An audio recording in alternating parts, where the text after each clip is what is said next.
দেখো এখানে কেটে নিয়েছি আমি একটু টমেটো, ধনে পাতা, কাঁচা লঙ্কা, আদা, রসুন, পেঁয়াজ সব কেটে নিয়েছি। ঠিক আছে, এদিকে কড়া বসিয়ে দিয়েছি, এখন কড়াই দেবো তেল। তো এখানে কড়াই দেখো তেল দিয়ে দিয়েছি, আর এখন এইগুলো আমি দিয়ে দেবো কড়ার মধ্যে, দিয়ে একটু নাড়বো। তো চলো সঙ্গে থাকো, দেখতে থাকো। আমি যাই না দেখা যাচ্ছে কিনা।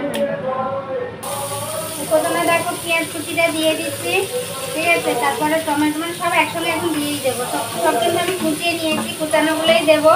তোমরা দেখতেই পাচ্ছ এখানে সব আমি কুচানো জিনিস দিয়েছি, আদা, রসুন, পেঁয়াজ, কাঁচা লঙ্কা, টমেটো, ধনে পাতা, রসুন সবই কুচিয়েছি।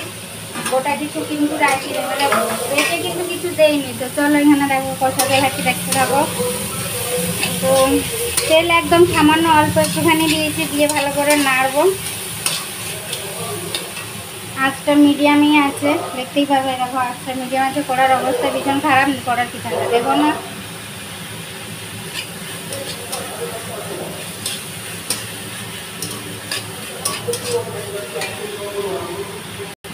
ওর মধ্যে এখন দিয়ে দেবো সামান্য একটু নুন, হলুদ। দেখো সামান্য একটু হলুদ,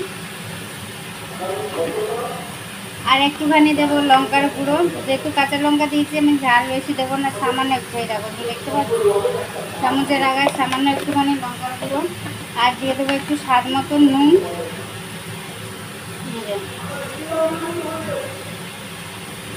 বেশি নুন দেবো না।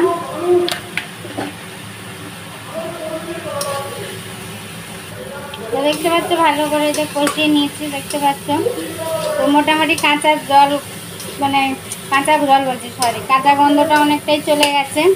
তো এখন দেখো আমি এখানে রেখেছি হচ্ছে কি মাছ। এই দেখো মাছটাকে আমি হচ্ছে সেদ্ধ করে নুন হলুদ দিয়ে সেদ্ধ করেছি, করে কাঁটা ছাড়িয়ে নিয়ে নিয়েছি। এখন মাছগুলো দিয়ে দেবো এর মধ্যে।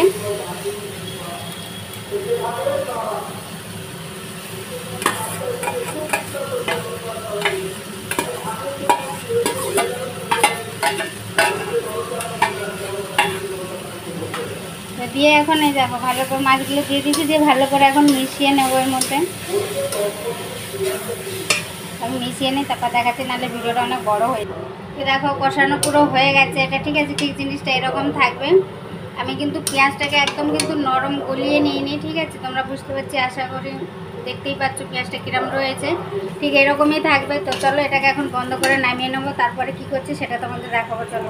তো দেখো এখানে বেসন আমি নিয়ে নিয়েছি। ঠিক আছে, আমি দেখাতে পারলাম না কি নিয়েছি, ভুলেই গেছি ক্যামেরাটা অন করতে। তো এর মধ্যে রয়েছে হচ্ছে কি নুন, হলুদ আর সামান্য একটু লঙ্কার গুঁড়ো, দিয়ে বেসনটাকে এরকম জল দিয়ে দিয়ে ভালো করে ফেটিয়ে নিচ্ছি। আগে শুকনোটা ভালো করে মিশিয়েছি, দিয়ে দেখো এরকম একটা কাঁটা চামচ দিয়ে এটাকে ভালো করে গলিয়ে নেবো। বেশি পাতলা করব না। তো তোমরা এতক্ষণে বুঝেই গেছো আমি কী করতে চাইছি। হ্যাঁ, আমি মাছের চপ বানাতে যাচ্ছি। ঠিক আছে, তো চলো এরকম দেখতে থাকো। আমি বেসনটাকে ভালো করে গলিয়ে নিই, বেসন গোলানোটা এত দেখিয়ে লাভ নেই। দেখো মাছের চপ এগুলোকে ঠিক এরকম লম্বাটে সাইজ করে নিয়েছি, নিয়ে এর মধ্যে একটু বেসন লাগিয়ে নেবো। হ্যাঁ, শুকনো বেসন, নাহলে এটা থাকবে না, খুলে যাবে। তো এই দেখো শুকনো বেসন এরকম লাগিয়ে নিয়েছি, নিয়ে এখানে আমার বেসনটা যেহেতু দেখলে খুলেছিলাম, তো ওটার মধ্যে ডুবিয়ে তেলে ভাজবো। ঠিক আছে, তো চলো আমি সবগুলো করে নিই, তারপর তোমাদের দেখাচ্ছি। এই যে ঠিক এরকম করবো, দেখতেই পাচ্ছ এরকম। এই দেখো বেসনের সবকটা এরকম করে মেখে নিয়েছি, 6টা হয়েছে, দেখতে পাচ্ছ। তো এবারে যে এখানে যে মানে এটা শুকনো বেসন একটুখানি মাখিয়ে নিয়েছি, এরকম লম্বা সাইজ করেছি। তোমরা চাইলে গোল করতে পারো, চাপটা করতে পারো, যেরকম ইচ্ছা করতে পারো সাইজ। আর এখানে হচ্ছে বেসনটা গুলে নিয়েছি। তো এখন হচ্ছে তেলে ছাড়বো, তেল আমার গরম হয়ে গেছে। তো চলো দেখো তো এই দেখো তেলের মধ্যে এই যে বেসনের মধ্যে দিয়ে দিয়েছি, দিয়ে দুপাটে বেসন লাগিয়ে এরম করে তুলে বেসনটাকে এরম চেঁচে নিয়ে এইভাবে তেলের মধ্যে ছেড়ে দেবো। ঠিক আছে, এভাবে করে সবকটাকে ভেজে নেব। তো চলো আর একটা দিয়ে দেখে নিই। এই যে এরকম নিলাম, নিয়ে এই যে এরকম বেসন মানে গোলা বেসনটার মধ্যে দিলাম, এই যে দিয়ে এরকম করে বেসনটা উপর দিয়ে নিয়ে নিলাম। এক হাতে করছি, এক হাতে হয়েছি, তো সেই জন্য এরকম দেখতে লাগছে। এবার তেলের মধ্যে এইভাবে দেখতে পাচ্ছ। তো চলো এরকম করে কম আঁচ, গ্যাসের আঁচ কিন্তু কম থাকবে, কম আঁচে ভাজা হবে। তো চলো কেমন লাগলো অবশ্যই কমেন্ট করে জানিও, ভালো লাগলে লাইক কমেন্ট শেয়ার করো। তো এই দেখো চপগুলো আমার ভাজা মোটামুটি হয়েই গেছে। তো আমি এখন এই যে তুলে নেবো, দেখতেই পাচ্ছ লাল হয়ে গেছে। তো চলো আজকের মতন ভিডিওটা এখানেই, টাটা বাই বাই। সবাই ভালো থাকো, সুস্থ থেকো, সাবধানে থেকো। আর ভালো লাগলে অবশ্যই লাইক কমেন্ট শেয়ার করো। ভিডিওটা অনেক বড় হয়ে গেছে, তো আজকের মতন টাটা বাই বাই।